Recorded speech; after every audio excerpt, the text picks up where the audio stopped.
I'm David. At my daughter's 30th birthday party, my wife grabbed the microphone and announced in front of friends and family that our daughter was just a tax deduction we picked up. I sat there, speechless, drowning in my own shame. But what my wife didn't know was that in my daughter's small purse was an envelope that would destroy our family and expose 30 years of lies before the night was over. Before I tell you how everything fell apart, if you've ever felt powerless in the face of injustice, please like and subscribe. This story will show you the hidden power of truth and the price of silence. It will change the way you think about family forever. It all started 30 years ago, when Caroline and I decided to adopt a child. My older brother, Arthur, had just died in a tragic accident, leaving behind an infant daughter with nowhere to go. My mother, Margaret, begged us. "Keep her in the family, David," she cried. "Don't let Arthur's bloodline be lost." I agreed. But Caroline, my wife, only agreed after our lawyer pointed out the significant tax benefits. That was the first sign, a red flag I willfully ignored. We named her Eleanor, but mostly called her Ellie. She was a lovely child, with wide, curious eyes exactly like Arthur's. But in Caroline's eyes, she wasn't a gift. She was a constant reminder of a family secret, an inconvenience. To the world, Caroline was a woman to be admired. She was beautiful, elegant, the chairwoman of multiple charities, a paragon of perfection. But when the doors of our home closed, that perfection dissolved, leaving behind a coldness honed to a razor's edge. From a young age, Ellie had to learn a cruel lesson. Love in this house was conditional, and she never met the conditions. When our biological daughter, Sophia, was born 2 years later, the difference became stark. Sophia was Caroline's princess. Her every minor achievement was celebrated. Her every whim was catered to. Ellie, on the other hand, was a shadow. The pictures she drew were left forgotten on the table, the straight A's she brought home from school, and little more than a dismissive nod. I saw it all. I saw the look in Caroline's eyes when Ellie accidentally spilled a glass of milk. A look not of anger, but of disgust. I saw her forget to include Ellie in family photos on vacations. I heard her on the phone with her friends, referring to Ellie as that poor child we took in. Each time, a part of me screamed to speak up, to protect her. But the other part, the weaker part, always won. I was afraid of the arguments. I was afraid of upsetting the artificial peace Caroline had constructed. I told myself it wasn't so bad, that Ellie had a roof over her head, enough food and clothes. I lied to myself that those were the things that mattered. My greatest pain was watching Ellie grow up. She never rebelled. Instead, she tried harder. She studied harder, tried to be more invisible, tried to please a mother who could never be pleased. She craved Caroline's love with a heart-wrenching desperation. I remember one Christmas when Ellie was 12. She used all her savings to buy Caroline an expensive silk scarf. Caroline opened the gift, glanced at the scarf, and then smiled thinly. "Oh, this color isn't quite me, but thank you anyway, dear." Then she turned to open Sophia's gift. I saw Ellie run to the bathroom. I didn't follow her. I just sat there, clutching my glass of wine, and remained silent. The only person in the family who truly loved Ellie was my mother, Margaret. She visited often, always bringing small gifts just for Ellie. She would sit for hours listening to her stories from school, praising her drawings, and whispering words of encouragement. "You are a special girl, Ellie," she'd often say. "Don't ever let anyone tell you otherwise." Caroline hated those visits. She claimed my mother was spoiling Ellie, giving her delusional ideas. When my mother passed away 6 months ago, a part of the light in Ellie's life went out with her.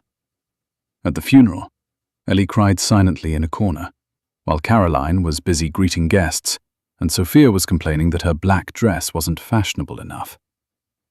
That night, I wanted to go to Ellie, to hold her and tell her I was sorry.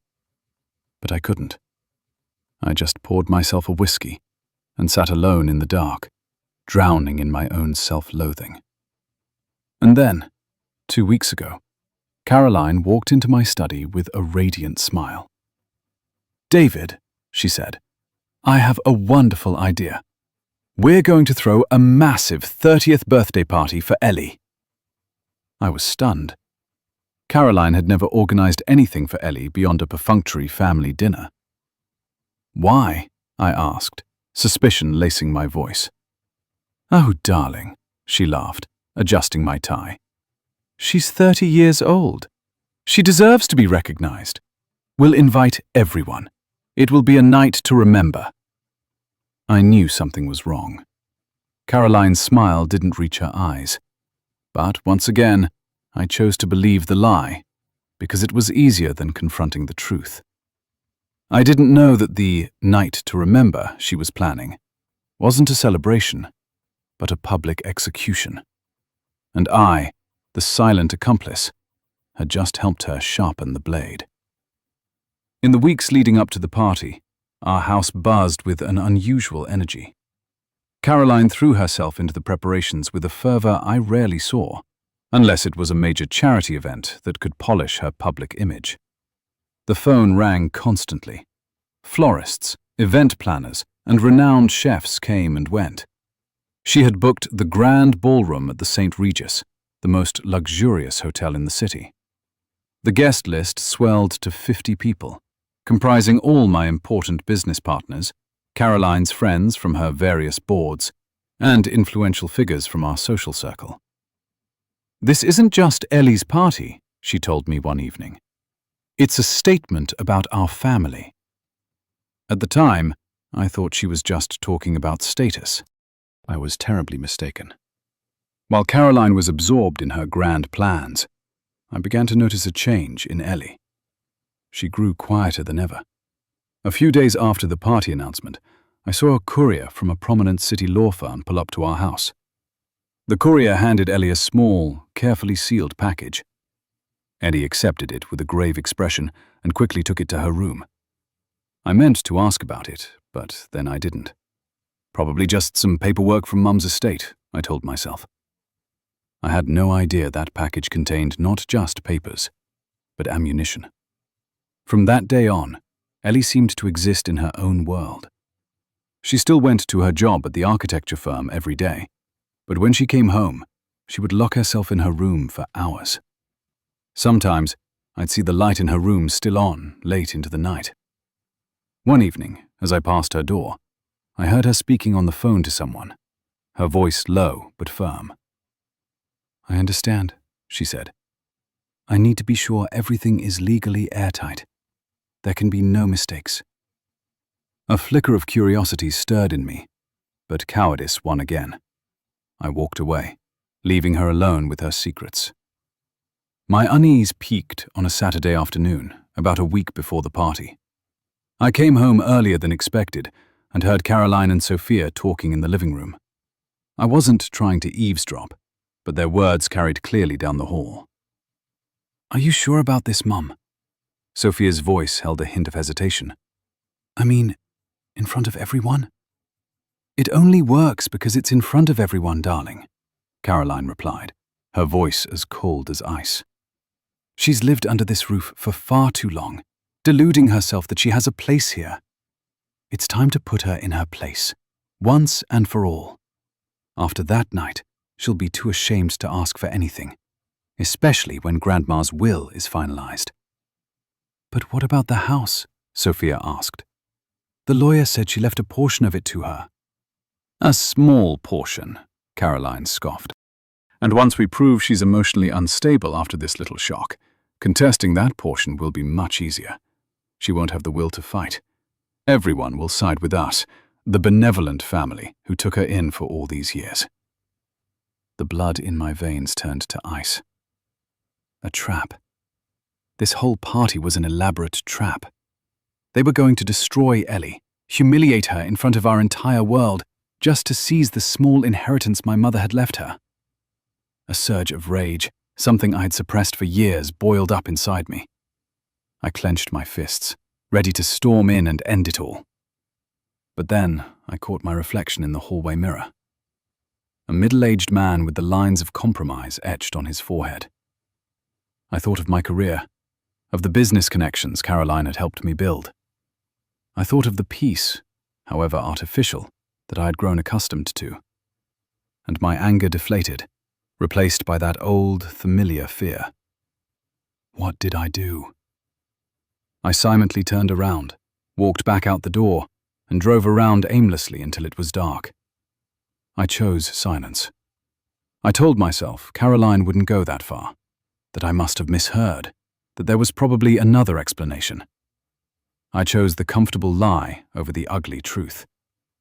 I condemned my daughter to face the wolves alone, just to protect my own pathetic comfort. In the final days before the party, Ellie seemed to sense something. Her anxiety was gone, replaced by a calm that was almost unnerving. She chose a dress for the party, a simple but elegant emerald silk gown. "Grandma always said green brought out my eyes," she told me, a fleeting smile on her lips. The night before the party, she knocked on the door of my study. "Dad," she said, "whatever happens tomorrow, I want you to know that I'll be okay." I looked at her, seeing a strength in her eyes I had never seen before. I had one last chance to tell the truth, to warn her, to stand with her. But all I could do was nod and offer a hollow platitude. "Nothing is going to happen, Ellie. It's your night." As she turned to leave, I knew I had lied. And I knew that tomorrow I would have to witness the consequences of every lie I had tolerated for 30 years. The grand ballroom at the St. Regis was breathtakingly beautiful. Massive crystal chandeliers hung from the high, ornate ceiling, casting a glittering light onto the round tables draped in pristine white silk. The scent of lilies and roses filled the air, mingling with the smooth sounds of a live jazz trio in the corner. 50 guests, the men in sharp tuxedos and the women in expensive evening gowns, mingled, laughed, and raised sparkling glasses of champagne. Everything was perfect. A perfect portrait of wealth and success. But for me, the air was suffocating, as if I were in a theater, waiting for a tragedy to unfold. Caroline was the star of the evening. She glided between guests in a wine-red gown, a brilliant smile perpetually fixed on her face. She graciously accepted compliments on her generosity. "Oh, it's nothing," I heard her say to one of my business partners. "Ellie is our daughter. We just wanted to do something special for her." The lie rolled off her tongue with a nauseating ease. Sophia, in the latest designer dress, shadowed her mother, giggling and occasionally casting a look of mixed pity and scorn toward Ellie. And then there was Ellie. She arrived alone, shortly after us. In her emerald silk dress, she was a quiet standout. Her beauty wasn't the ostentatious kind, like Caroline's or Sophia's. It was a deep, serene beauty. Her makeup was subtle. Her brown hair swept up in an elegant chignon, revealing her graceful neck. But it was her expression that I couldn't look away from. There was no anxiety, no fear, only an unnerving calm. She greeted the guests politely, accepting their birthday wishes with a gentle smile. But her hand, I noticed, never left the small silver clutch she was carrying. It was as if it contained her entire world. I played my part mechanically. I shook hands, smiled, and offered hollow words of thanks. Inside, I was a wreck. Every smile, every word felt like a betrayal. I avoided Ellie's gaze. I couldn't bear to look into those clear eyes, so much like my brother's, knowing I was about to let her be hurt. Guilt was a lead weight in my chest. I drank one glass of champagne after another, hoping the alcohol would numb the feeling. But it was useless. Dinner was served, an exquisite multi-course meal, but I couldn't swallow a single bite. I just sat there, staring at my plate, listening to the clinking of silverware and the meaningless chatter around me. I heard Caroline telling the person next to her about the challenges of raising an adopted child. I heard Sophia complaining about the quality of the foie gras, and I did nothing. Finally, dessert was served. That's when I knew the show was about to begin. Caroline gently tapped her spoon against her champagne glass. The clear, ringing sound cut through the noise, and the room gradually fell silent. All eyes turned to her. "My dear friends," Caroline began, her voice warm and charismatic, as if she were speaking at a charity gala. "Thank you all for being here tonight to celebrate a very special milestone with our family. The 30th birthday of our beloved daughter, Eleanor." The room filled with polite applause. Ellie sat up straighter, her eyes fixed on Caroline. I saw her hand tighten on her clutch. 30 years, Caroline continued, a wistful smile playing on her lips. It's hard to believe how quickly the time has passed. I still remember the day she came into our lives like it was yesterday. A tiny, timid little girl with big, lost eyes. She paused, scanning the room, making sure she had everyone's complete attention. Many of you know Ellie's story, but perhaps not all of it.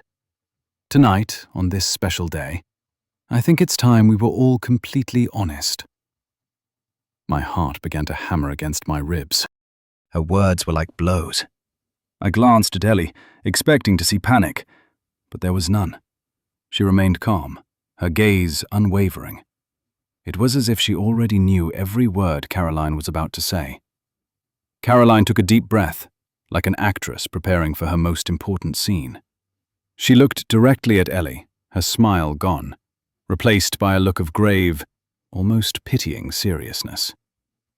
"Eleanor, my dear," she said, her tone shifting, becoming falsely solemn. "There is a truth we've kept from you all these years, because we thought it was for the best. But you're a grown woman now, and you deserve to know the whole story." The entire ballroom held its breath. I could feel 50 pairs of eyes shifting to Ellie, curious, waiting. I felt like I was going to be sick. The moment I had dreaded for 30 years, the moment my cowardice had allowed to happen, was finally here. I just wanted to disappear, for the ground to open up and swallow me. But I couldn't.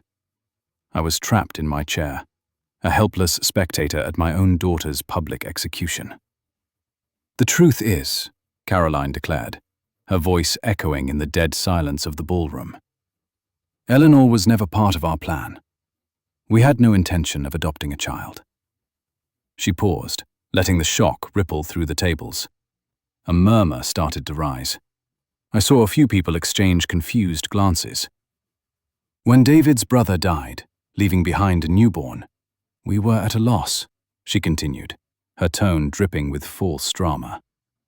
"We were young, just starting our careers. But then, our lawyer pointed something out. At the time, the government had a program to incentivize adoption through a very significant tax write-off." She actually said it. In front of 50 people, she stripped away every ounce of Ellie's humanity and reduced her to a line item on a tax return. The room was utterly still. The jazz trio had stopped playing. Even the waiters stood frozen. I could hear the blood pounding in my ears. Caroline looked directly at Ellie, a condescending smile on her lips. So, we made a practical decision. We took Ellie in. It was a mutually beneficial financial arrangement. We received a tax deduction, and she received a home. We fed her, clothed her, educated her, gave her a life she otherwise never would have had.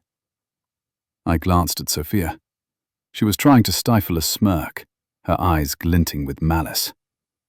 Then I looked at Ellie. She sat motionless, her face a mask. But I could see, under the crystal light, a single tear trace a path down her cheek. Just one. And that single tear felt like a knife twisting in my heart. "So, Ellie," Caroline concluded her spectacle, raising her champagne glass. "On your 30th birthday, I want to give you the gift of truth. You were never truly part of this family in the real sense. You were an arrangement, an obligation that we fulfilled magnificently. Happy birthday, dear." For a moment, nobody spoke. The raw cruelty of Caroline's words left everyone stunned. Then, as if to break the spell, Sophia began to clap. A few of Caroline's closest friends, perhaps out of confusion, joined in hesitantly. That was when I knew, if I had any shred of decency left, I had to do something. But just as I started to rise, the unexpected happened. Eleanor slowly stood up. She wasn't crying. She wasn't screaming. She wasn't running away in humiliation as Caroline had planned. She stood there, her back straight, and wiped the single tear from her cheek. She looked at Caroline, not with hatred, but with an expression that was almost pitying. Her silence was more powerful than any shout. The entire room, including Caroline, stared at her, waiting. "Thank you, Caroline," Ellie said, her voice clear and steady, carrying across the ballroom. "For the gift of truth. I have a similar gift for you." Caroline's brow furrowed, the smug smile on her face faltering slightly. Ellie placed her small silver clutch on the table. She opened it slowly, deliberately, and pulled out a large, cream-colored envelope. "2 weeks ago," she said, her voice even, "I received a package from Mr. Whitman, Grandma Margaret's attorney. It contained a few things she wanted me to have." I saw a flicker of panic in Caroline's eyes. "I won't bore you all with dry legal jargon," Ellie continued, her gaze sweeping the room.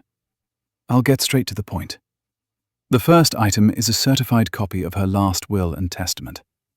She held up the document for all to see. "It was drafted 5 years ago, when she was in perfect health and of sound mind. Witnessed by 3 independent lawyers." Ellie paused, her green eyes locking onto Caroline's. "In this will, my grandmother Margaret bequeaths her entire estate, including the Anderson Manor, all investments, and all personal property, to a single beneficiary." She paused again, letting the tension build to an unbearable peak. I could see Caroline clenching her fists.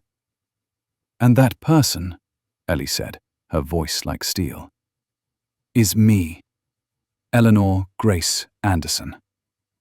A collective gasp went through the room. "Impossible!" Caroline shrieked, her voice shrill. "That old woman was senile. I've taken care of that house for 20 years. It's supposed to be mine."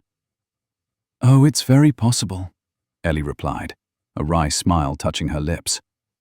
"And that's not even the most interesting part, Caroline." She reached into the envelope again, this time pulling out an old letter, my mother's elegant handwriting clearly visible. The entire room held its breath. Caroline's show was over, and Eleanor's had just begun. "Grandma wrote me a letter," Ellie said, her voice now holding a suppressed emotion. She wasn't looking at Caroline anymore, but into the distance, as if speaking to her grandmother herself. "She said there were things she should have told me long ago, but she wasn't brave enough. She apologized for not being able to protect me better." I saw Ellie's shoulders tremble slightly. I wanted to run to her, but my feet felt nailed to the floor. I didn't deserve to. "But the most important thing she wanted me to know," Ellie took a deep breath, her eyes finding mine across the room for the first time that night, "is that I am not a stranger. I am not a financial decision." Her voice broke. "I am her blood." She wrote, "You are my granddaughter, Ellie. You are the daughter of my firstborn son, Arthur." If the announcement about the will had been a small bomb, this revelation was an earthquake. The room erupted in shocked murmurs. People turned to look at me, their faces full of questions. I could only nod, shame burning my face. It was true. I had known. I had known for 30 years, and I had buried it. "That's a lie!" Caroline screamed, her face flushed with rage and panic. "Arthur didn't have any children. This girl is a fraud!" "Is she, Caroline?" Ellie asked, her voice turning to ice. "Dad," she turned to me, "do you want to tell everyone the truth? Or are you going to stay silent, like you have for the past 30 years? It was a direct hit. Every eye in the room was now on me, waiting. My silence was no longer an option. I pushed myself to my feet, my legs shaking. Ellie is telling the truth," I managed to say, my voice a hoarse whisper. "She is Arthur's daughter, my niece." Caroline looked like she'd been struck by lightning. "David, how could you?" "It's enough, Caroline," I yelled, 3 decades of suppressed rage finally breaking free. "Enough of your lies!" But Ellie held up a hand, silencing me. "It's not over," she said, her voice frighteningly calm. "There is one more thing, the final piece." She reached into the envelope again, and this time pulled out a smaller packet, sealed with wax. "Grandma told me to only open this when it was absolutely necessary. And I think—" She looked around the room, at Caroline's face, twisted with fury. "That time is now." With trembling but steady fingers, Ellie broke the wax seal. Inside were 2 items, a faded old lab report and a black and white photograph. She looked at them for a long moment, an expression of shock, then dawning comprehension on her face. "Grandma was a very thorough woman," she said softly, almost to herself. Then she looked up, her eyes blazing with a strange light. "It turns out, our family has more secrets than I ever imagined." She held up the lab report. "This is a DNA test, conducted nearly 35 years ago. It confirms that Arthur Anderson was not the biological son of my grandfather, Harold Anderson." A hush fell over the room. This time there were no whispers, just absolute dumbfounded silence. "What does that mean?" Sophia, who had been quiet until now, stammered. "It means," Ellie explained, her voice clear and precise, "that Grandma Margaret had Uncle Arthur from a relationship before she married Grandpa. Grandpa Harold adopted him, gave him the Anderson name, but he never shared his blood." My head was spinning. This secret, not even I had known. My mother had carried it with her for her entire life. "And why is this important?" Ellie continued, like a prosecutor delivering her closing argument. "Because my grandmother's vast fortune, the Anderson Manor, the investments, it was all inherited from her family, the DeLucas. It had nothing to do with Grandpa's Anderson family." She paused, letting the devastating truth sink into every person in the room. "In other words," Ellie concluded, her voice like the final fall of a gavel, "your Anderson family, Dad, and yours, Caroline, and yours, Sophia, has no biological claim to my grandmother's estate. The only DeLuca blood, the only true blood heir in this room." She held up the black and white photograph. It was of a beautiful young woman holding a newborn baby. My mother and Arthur. "Is me." Caroline swayed. She grabbed onto the table to keep from falling. The entire world she had built, based on status, money, and deceit, had been demolished in a matter of minutes. "You spent 30 years making me feel like an outsider," Ellie said, her voice no longer angry, just filled with a profound sadness. "But it turns out, in that house, I was the only one who ever truly belonged." For a moment, no one moved. And then, someone at the back of the room began to clap. Then another. Soon, almost the entire room was on their feet, applauding. They weren't applauding a spectacle. They were applauding truth, justice, and a young woman who had bravely reclaimed what was hers. Caroline looked around, her face ashen with shock and humiliation. She looked at me, her eyes pleading, but I just shook my head. It was over. She muttered something incoherent, then turned and fled the room, a choked sob escaping her throat. Sophia, after a second of stunned paralysis, hurried after her mother. The show had come to a close. When the ballroom doors slammed shut behind Caroline and Sophia, the tense silence in the room broke. People began to whisper, but this time their tone was different. It wasn't malicious curiosity, but awe and, for some, respect. A few of the guests, old friends of my mother's, went over to embrace Ellie. "Margaret would be so proud of you, dear," one elderly woman said, tears in her eyes. I remained standing, frozen, in the middle of the room. The play was over, and my role, the coward, had been laid bare for all to see. Finally, I was able to move. I walked toward Ellie, each step feeling as heavy as lead. She was standing alone, looking down at the documents on the table, as if she couldn't believe what had just happened herself. "Ellie," I began, my voice hoarse.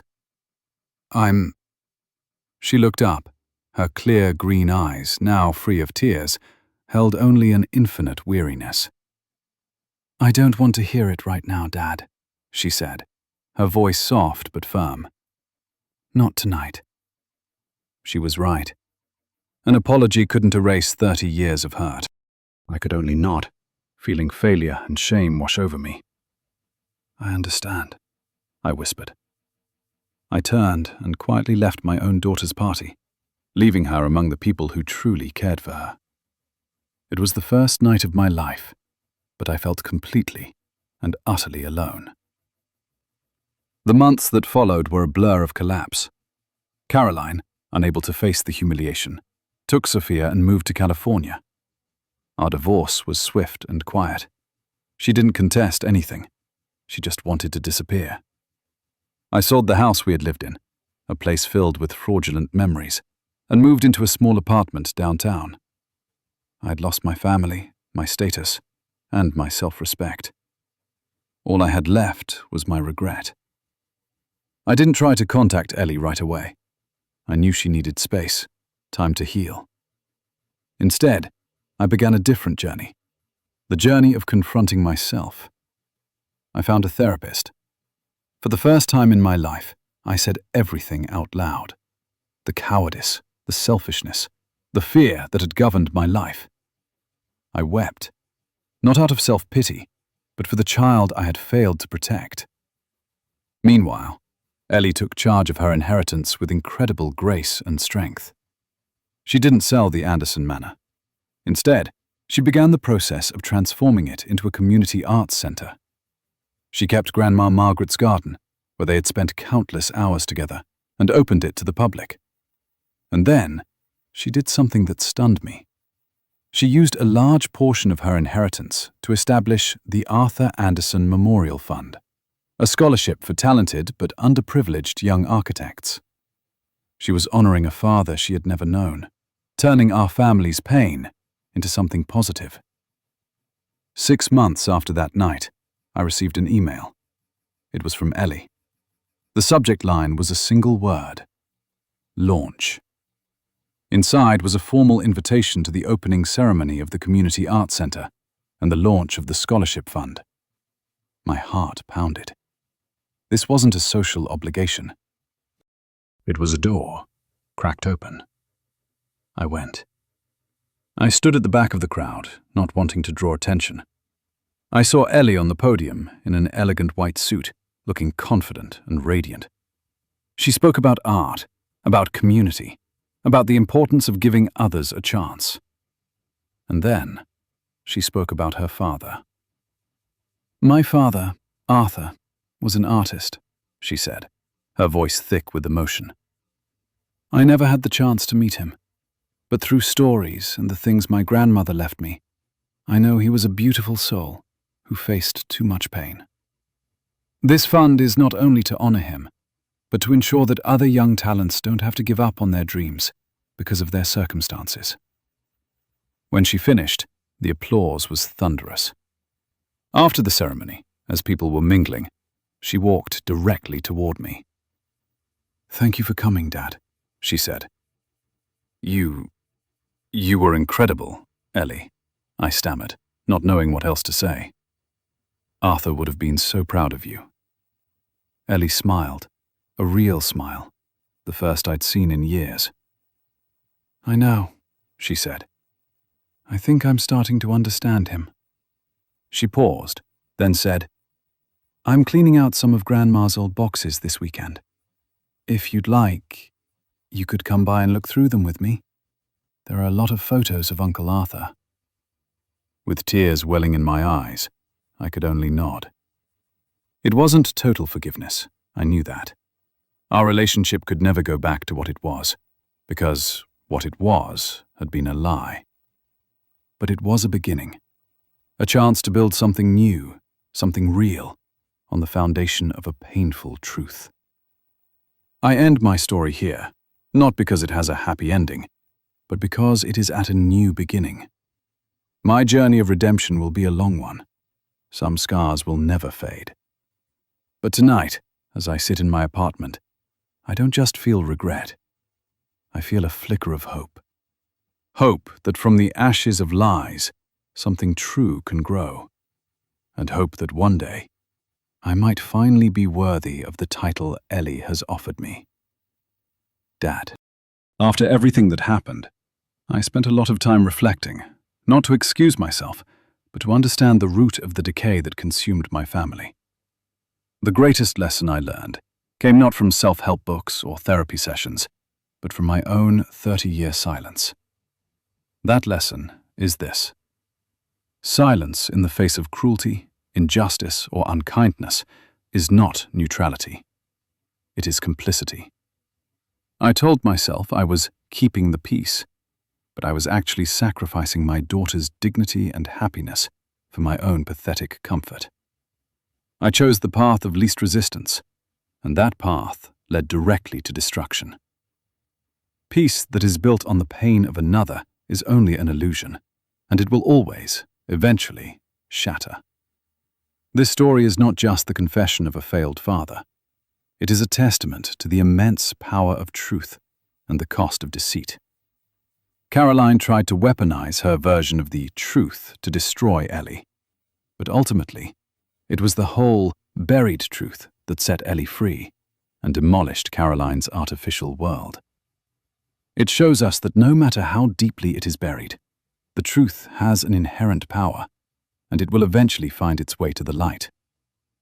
If you are listening to this story, I want you to know that your worth is not determined by anyone else's approval. Like Ellie, you may have spent years trying to please people who will never see your true value. Remember, you do not have to fight for a seat at a table that was never set for you. Sometimes, the most powerful act is to stand up, find your own truth, and build a new table where you are cherished and loved unconditionally. I'd like to ask you a couple of things, and I would genuinely love to read your answers in the comments. Have you ever felt like you paid the price for someone else's silence? And if you had the chance, what would you tell a younger version of yourself about the importance of speaking up? Thank you for listening to my story. If it resonated with you, please share it, because somewhere out there, someone might need to hear that they are not alone, and that they have the strength to rewrite their own story.